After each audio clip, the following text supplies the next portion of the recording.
She faked a positive pregnancy test for April Fools. I cried tears of joy. She laughed. "You're so gullible. It's just a prank." I wiped my tears and said, "Good one." Then I took the engagement ring back and said, "This is a prank too." I walked out and blocked her everywhere. 3 days later, she showed up at my workplace begging. My fiancé thought shattering my heart for clout was funny. Now she's learning that my financial support was never a joke. I, 34 have always been a man who values straight shooting. I work as a site superintendent for large-scale commercial construction projects. My job isn't glamorous. It's about logistics, safety, concrete, and steel. It's about making sure things are built on a solid foundation. If the foundation is cracked, you don't paint over it. You tear it down and start over. I apply that same logic to my life. I've been with Jenna 29F for 3 years, engaged for 6 months. I'll be honest, the relationship was good on paper, but looking back, there were signs of her need for attention that I managed rather than addressed. She worked, part-time as a lifestyle consultant, which mostly meant posting brunch photos and trying to get brand deals, but her main focus was always her social presence. She wasn't a huge influencer, just someone addicted to the dopamine hit of likes and comments. I tolerated it because she usually kept me out of it. I told her early on, "I don't do pranks and I don't do public drama. Keep me off the feed." She agreed, or so I thought. We had been talking about starting a family. I'm established, I own my home, bought it 5 years ago way before I met her, and I have a solid savings account. I was ready. She knew this. She knew being a father was the one thing I wanted more than anything. My own dad passed away 2 years ago, and since then, the idea of carrying on the family line has been heavy on my mind. Jenna knew all of this. She knew the grief I carried and the hope I had. That brings us to April 1st. I came home after a 12-hour shift. I was covered in dust, exhausted, and just wanted a shower and a steak. Jenna was in the kitchen. The lighting was weirdly bright. She had her ring light set up, but she tried to play it off like she was just filming a smoothie recipe. She turned to me, eyes wide, hands shaking. "Babe," she said, voice trembling. I need you to look at this." She handed me a pregnancy test. 2 lines. The fatigue vanished instantly. It was like a jolt of electricity hit my spine. I stared at that little plastic stick and my brain just rebooted. A baby. We were going to have a baby. The stress of the job, the late nights, the grind, it all suddenly felt worth it. I dropped to my knees right there on the kitchen tile. I'm not a guy who cries often. I didn't cry when I broke my leg on a job site. I didn't cry when my truck got totaled. But looking at that test, I felt hot tears running down my face. I looked up at her, smiling through the blur, ready to hug her, ready to promise her that I'd take care of everything, that she wouldn't have to worry about a thing. "We're having a baby?" I choked out, my voice thick with emotion. "Jenna, this is the best news. I'm going to be a dad." I reached for her waist, burying my face in her stomach, and then she started laughing. Not a happy, relieved laugh, a cackle. She stepped back, pointed a finger at me, and I noticed her other hand moving a phone she'd hidden behind a cereal box. "Oh my God, look at your face," she shrieked. "You are so gullible. Look at the tears. Oh, this is gold." She snatched the test from my hand. "It's fake, babe. Amazon. It's April Fools. You should see yourself. You look like a kicked puppy." I froze. I was still on my knees. The joy that had filled my chest a second ago turned into something cold and heavy, like wet concrete setting in my veins. I watched her laughing, checking the phone screen to make sure she got the angle right. She was zooming in on my face, on my tears, on my vulnerability. "Say hi to the vlog," she beamed, shoving the camera lens inches from my nose. "Pranked. We got him so good. Look at him, he's speechless." I stood up slowly. I wiped my face with the back of my dirty hand, smearing dust and tears. The silence in the room was deafening, at least to me. She was still giggling, waiting for me to laugh along, waiting for the good sport reaction she could edit into a heartwarming resolve. She wanted the "aw, you got me" moment. "It's a prank?" I asked. My voice was flat, dead calm. "Yes, obviously." She rolled her eyes playfully. "Don't be mad, it was just too easy. You wanted a baby so bad, I knew you'd fall for it." She used my deepest desire, my grief for my father, my hope for a child, as a punchline. That was the moment. That was the crack in the foundation. I looked at the woman I was planning to marry, and I realized I didn't know her at all. Or rather, I finally saw exactly who she was. She wasn't my partner. She was a content creator, and I was just a prop. Good one, I said. She smiled, relieved. Right? Okay, let me check the footage. This is gonna get so many views. I bet we can get a brand deal for diapers out of this later if we spin it right. Jenna, I said. She looked up from her phone. Yeah? Let me see the ring. She looked confused but held out her hand. Why, is it dirty? I just got it cleaned. Just let me see it. I took her hand, slid the 2-carat diamond ring off her finger. I had spent 6 months saving for that ring. I picked it out specifically because she loved the cut. I paid cash for it. I put the ring in my pocket. Hey, she laughed nervously, reaching for my pocket. What are you doing? Give it back, that's mine. I looked her dead in the eye. This is a prank too. Her smile faltered. What? What do you mean? The engagement, I said. It's a prank, just like the baby. It's not real. Mike, stop, she said, her voice getting shrill. That's not funny. Give me my ring. You're scaring me. It's not your ring, I corrected her. It's my ring. It was a conditional gift for my fiancé. You aren't that anymore. I walked past her to the bedroom. I grabbed my duffel bag, the one I keep packed for emergency site visits. I threw in a week's worth of clothes. She followed me, recording at first, then dropping the phone when she realized I wasn't slowing down. Mike, are you serious? You're overreacting. It was a joke. God, why are you being so sensitive? It's April Fool's. I didn't say a word. I walked to the front door. If you walk out that door, she screamed, shifting into manipulation mode, the same tone she used when I didn't want to go to her influencer parties. Don't bother coming back. You're being a baby. You can't take a joke. I opened the door.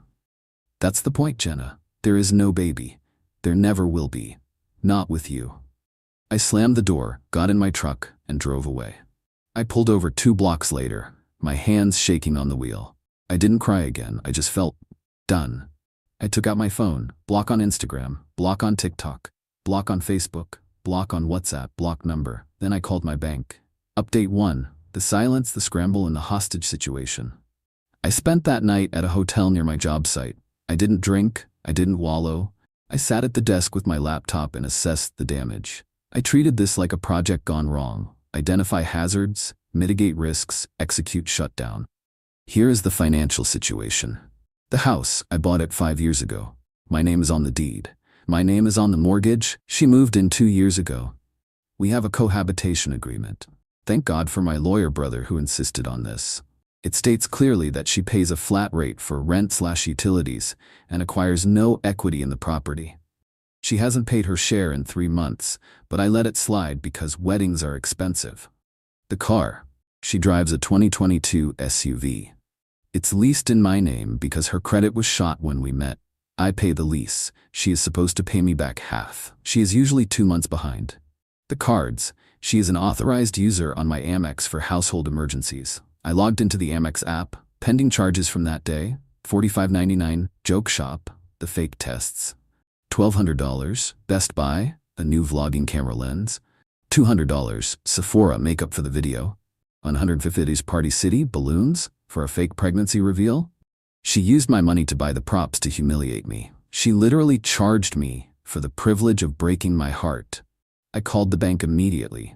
I need to remove an authorized user. The card is compromised. The agent explained I was liable for the charges since she was authorized. I didn't argue. I didn't beg. I understand the liability. Cancel the card entirely. Issue a new number. I don't care about the $1,500 pending. I care about the zero she spends tomorrow. Card dead. I then transferred my share of the joint bill account, which I put 80% of the money into, back to my personal savings. I left exactly enough to cover the electricity and water for the month because I'm not a monster who shuts off the lights illegally. But the grocery fund, the fun money, the Sephora fund, gone. The next morning, day 2, I realized I had made a tactical error. In my rush to leave, I left my fireproof safe in the home office. Inside, my passport, my birth certificate, and my grandfather's gold watch, an heirloom I planned to wear at the wedding. I drove back to the house at 10 a.m. I used my key.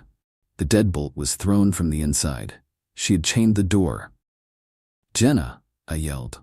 Open the door. I need my documents. She came to the window, phone in hand, filming. You abandoned me. You don't get to come in. This is my house too. It is not. Open the door or I call the police. Call them, she screamed. I'll tell them you're threatening me. I called the police non-emergency line. They sent a patrol car. The officer explained that since she established residency, I couldn't force entry without a court order if she claimed she felt unsafe, even if it was my house. He advised me to go through civil court to avoid a domestic disturbance arrest. Officer, my passport and heirlooms are in there, I said. Civil matter, sir, unless you want to break the door down and go to jail today. I looked at Jenna in the window, smirking. She knew she had leverage. Fine, I said loud enough for her camera. You have 30 days. The eviction notice is being filed today. Don't destroy anything. I left. I went straight to my brother's office. We drafted the notice. Termination of tenancy. 30 days. She's gonna make this hell, my brother warned. I know, I said, but I have the one thing she doesn't: patience. For the next week, she tried to smoke me out. My phone was blocked, but my work email started pinging. Subject: please stop ignoring me. You're taking this too far. I'm sorry, okay? Come home. My card got declined at Starbucks? WTF, Mike? I can't buy groceries. You're starving me. I didn't reply. I printed them all out. Starving her? The fridge was full. I went grocery shopping 2 days ago. She was just mad she couldn't buy her $18 salads. Then the sabotage started. I checked my utility app. The smart thermostat in the house was set to 50 degrees. In April, she was trying to freeze out the AC unit and skyrocket my electric bill. I used the admin override on my phone to lock the thermostat to a range of 70 to 74 degrees. 10 minutes later, I got an email. Subject: why is the AC off? You're abusing me with heat. I ignored it. She ordered $200 worth of sushi on DoorDash using an old saved card on the shared iPad. I got the notification. I called DoorDash, reported the unauthorized use, and canceled that card too. She was running out of my money and she was getting desperate. Update 2. The gate scene and the flying monkeys on day 10. She escalated. I was in the site trailer going over blueprints with my foreman when the security guard radioed me. Hey boss, there's a lady here at the gate. Says she's your wife. She's, making a scene. I sighed. I'm not married, Dave. Is it a blonde in a white SUV? Yeah. She's trying to film the gate guard, saying we're holding you hostage. Don't let her in, I'm coming down. I put on my hard hat and safety vest. I didn't want to do this, but I knew it had to happen. I saw her through the chain link fence. She was holding her phone up, live streaming or recording. She was wearing sad girl clothes, baggy sweatshirt, no makeup, or no makeup. When she saw me, she lowered the phone slightly, putting on a tragic face. Mike, oh thank God, baby please you have to talk to me, this is insane. I stayed on my side of the gate. Turn the camera off, Jenna. It's off. I just want to talk. The red recording light was clearly on. You have 30 seconds, I said. You blocked me everywhere. You cut off my card. I couldn't even buy gas to get here. You're driving the car I pay for, I said calmly, using gas I paid for last week. You wanted to be independent and funny? Be independent. It was a prank, she screamed, dropping the sad act. You are ruining our relationship over a stupid joke. Everyone thinks you're being a toxic narcissist for reacting like this. Everyone? I asked. You posted it? I posted a teaser. To get support, because you abandoned me. My followers are worried sick. They think you're hurting me. Go home, Jenna. You have 20 days left to vacate. Check your email. I sent you the digital copy of the lease termination. You can't kick me out. I have rights. Read the cohabitation agreement. Article 4, Section 2. Termination of relationship grants 30 days notice. You signed it? And since you haven't paid your rent in 3 months, technically, I could do 3 days for non-payment, but I'm being generous. I'm not leaving, she screeched, and I want my ring back. That was a gift, you stole it? It was a conditional gift. No marriage. No ring. That's the law. Look it up, or ask your followers. I'm sure the legal scholars on TikTok know the score. What about the watch, she hissed, leaning closer to the fence so the guard wouldn't hear. The gold one? Maybe I sell that to pay my rent. My blood ran cold. She confirmed she had it. If you sell that watch, I said, my voice dropping an octave, I will have you arrested for grand larceny. It is listed on my insurance policy. It is an heirloom. Don't test me. She smirked. Then come home and talk to me. No. Dave? I turned to the guard. She's trespassing. If she's not gone in 2 minutes, call the cops. I walked away. I heard her screaming my name, screaming that I was abusive, or screaming that I was a simp, ironic, for listening to my brother. I went back to the trailer. My hands were shaking, not from fear, but from rage. She was holding my grandfather's watch hostage. The next week was a masterclass in what happens when you disturb a narcissist's nest. Jenna didn't just go quietly, she unleashed the horde. Her mother, her sister, and her bestie, another wannabe influencer, all decided I was public enemy number one. First came the texts from unknown numbers. From her mom. Michael, I am disgusted. You left my daughter destitute because she tried to make you laugh? You have no sense of humor and no heart. Be a man and go home. She is crying her eyes out and threatening to sell your precious watch. You deserve it. From her sister. Give her the ring back, you thief. We're calling the police. You can't just steal jewelry. I didn't respond. I forwarded the theft accusations to my lawyer, my brother.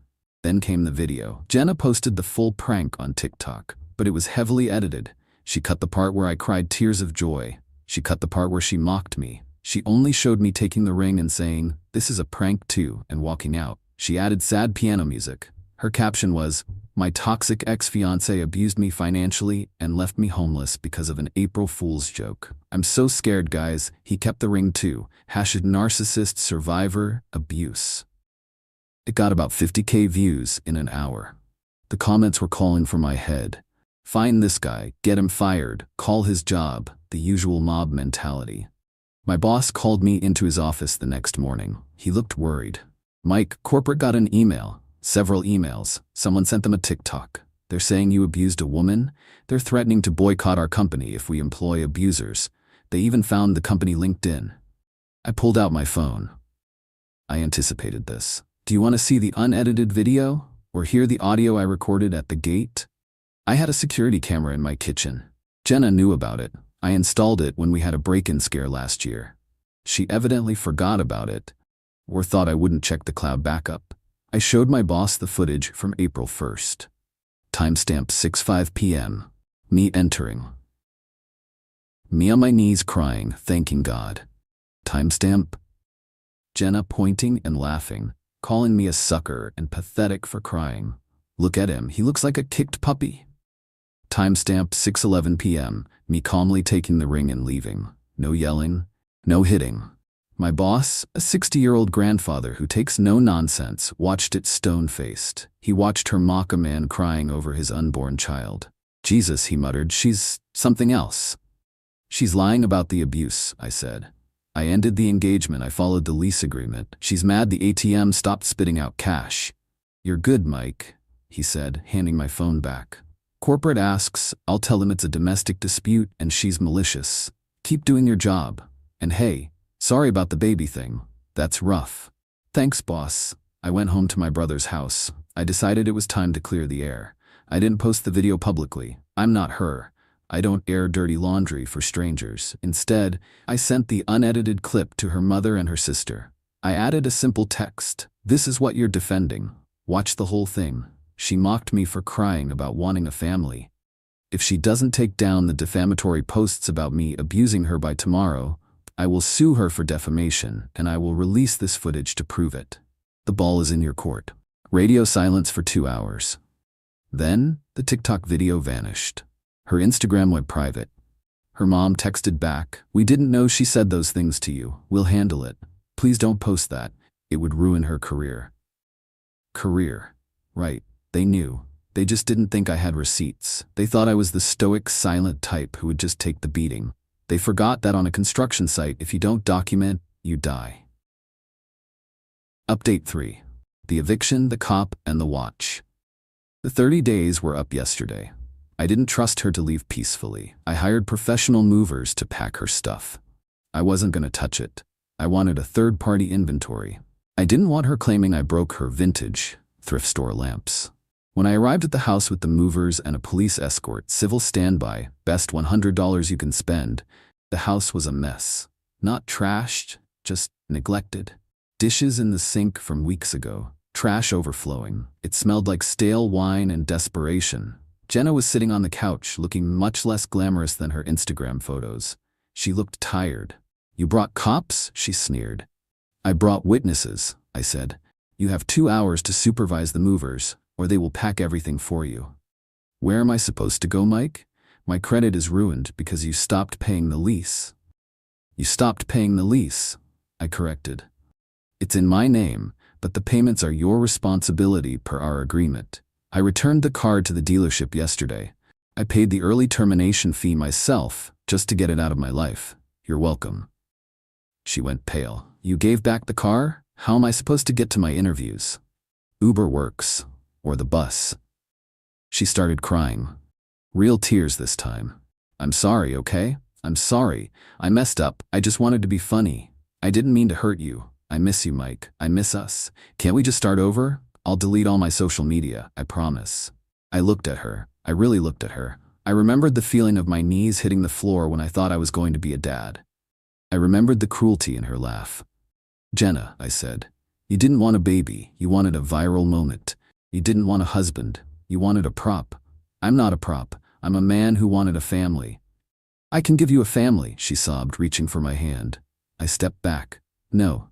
You can't, because I would never trust you with a child. Imagine if our kid fell down and got hurt. Would you help them, or would you grab your camera first? She flinched like I'd slapped her. She knew the answer. She knew that in her heart, the content always came first. She gathered her things. The movers were efficient. By 4 p.m., the house was empty of her presence. As she was loading the last box into her friend's car, the bestie who refused to make eye contact with me, she turned around. You're going to be lonely, she spat. You're boring, Mike. You're just a boring construction guy. I made you interesting. I like boring, I said. Boring is stable. Boring is honest. Have a nice life, Jenna. I went inside immediately. The house felt empty but not sad. It felt lighter. I went straight to the safe in the office. It was open. My passport was there. My birth certificate was there. The watch was gone. I knew it. She had threatened it at the gate. I walked back out to the driveway. They were just starting the car. Officer, I yelled, waving my hand. Hold them. The cop, who was about to get into his cruiser, stepped in front of the friend's car and held up his hand. I walked up to the passenger window. Jenna looked terrified. The watch, I said. Where is it? I don't know what you're talking about, she said, staring straight ahead. My grandfather's gold watch. It was in the safe. You admitted at the gate you were going to sell it. It's missing. I didn't take it. Maybe you lost it. I turned to the cop. Officer, I'd like to file a report for grand larceny. I have a time-stamped inventory of the safe from before the breakup. The watch is missing. She's the only other person with the code. And I have a witness, my security guard, who heard her threaten to sell it 20 days ago. The cop walked around to the driver's side. Ma'am, he said to the friend, turn off the engine. If there is stolen property in this vehicle, you are an accessory. Jenna's friend looked panicked. Nessa, are you serious? Do you have it? No, Jenna screamed. He's lying. Okay, the cop said. Step out of the vehicle, both of you. We're going to wait for a warrant to search the car, or you can consent now. If we find it with a warrant, you're both going to jail. The friend broke immediately. Nessa, give it to him. I am not going to jail for your prank. Jenna glared at me with pure, unadulterated hatred. She reached into her bra, not her purse, and pulled out the watch. She threw it out the window. It hit the pavement with a sickening crunch. There, she screamed, take your stupid trash. I picked it up. The glass face was shattered. The gold casing was scratched deep, but the hands were still moving. Property damage, the cop noted, writing in his notebook. You want to press charges? I looked at the watch. It could be fixed. I looked at her. She was a mess. No job, no car, no fiancé, living on a friend's couch, reputation in the gutter. No, I said, I want her off my property, forever. If she comes back, I'll press charges then. The cop nodded. You heard him? Move along. They drove off. I stood there holding the broken watch, feeling absolutely victorious. Final update. 6 months later. Life is quiet. I spent a few thousand fixing the scratches she left on the hardwood floors. I spent $800 getting the watch restored. It looks brand new now. I met someone new. Her name is Elena. She works in logistics for a shipping company. We met when I was screaming at a vendor about a late steel delivery, and she was the one on the other end who calmly talked me down and fixed the problem in 10 minutes. We went out for coffee. I told her the story about Jenna on the third date because I didn't want any secrets. I expected her to be shocked. Instead, she just nodded. My ex-husband gambled away our savings, she said. Trust is the currency, Mike. Once it's spent, you can't print more. She gets it. She pays for her own coffee sometimes. She doesn't have TikTok. We cook dinner and talk about our days without checking lighting angles. It's peaceful. As for Jenna, I heard from a mutual friend that she tried to pivot her social media to a comeback story about rebuilding her life. It didn't take. The internet never forgets, and someone leaked the unedited video, not me. Maybe her sister got tired of her lies. She was roasted. She sent me an email last week. It bypassed the spam filter. Subject: I'm pregnant for real. Body: I know you probably won't believe me, but I am. It's yours. I did the math. Please call me. I need support. I stared at the screen. My heart did a little jump, just out of instinct. Then I looked at the calendar. We broke up April 1st. It is now October. That's 6 months. If she was pregnant with my child, she would have to have conceived before April 1st. I checked my calendar. We hadn't been intimate since late January. Valentine's Day was a bust because she was bloated, and March was crazy with work. If she conceived in late January, she would be nearly 9 months pregnant right now. She would be due any day. She wouldn't be sending an email saying I'm pregnant. She would be sending a picture of a massive baby bump. She would be asking for hospital fees. If she is just finding out she's pregnant now, or is early along, it's physically impossible for it to be mine. The math isn't just off. It's impossible. I forwarded the email to my lawyer brother. He replied in 5 minutes. Don't respond. If she pursues paternity, we demand a DNA test. 99% chance she's fishing for a reaction or money. Ignore. I deleted the email. I looked over at Elena, who was helping me cook dinner in my clean, peaceful kitchen. No cameras, no ring lights, just the smell of garlic and the sound of jazz playing softly. Everything okay? She asked, seeing my face. Yeah, I said, putting the phone down. Just a spam email, nothing important. I went over and hugged her. I'm not a dad yet, but I will be one day. And when I am, it won't be a prank. It will be the most real thing in the world, with a woman who understands that some things are sacred. For anyone wondering, if your partner thinks your pain is content, they don't love you. They love the audience. Don't wait for the April Fool's joke to figure it out. The foundation was cracked. I tore it down. Now I'm rebuilding, and this time, the concrete is solid.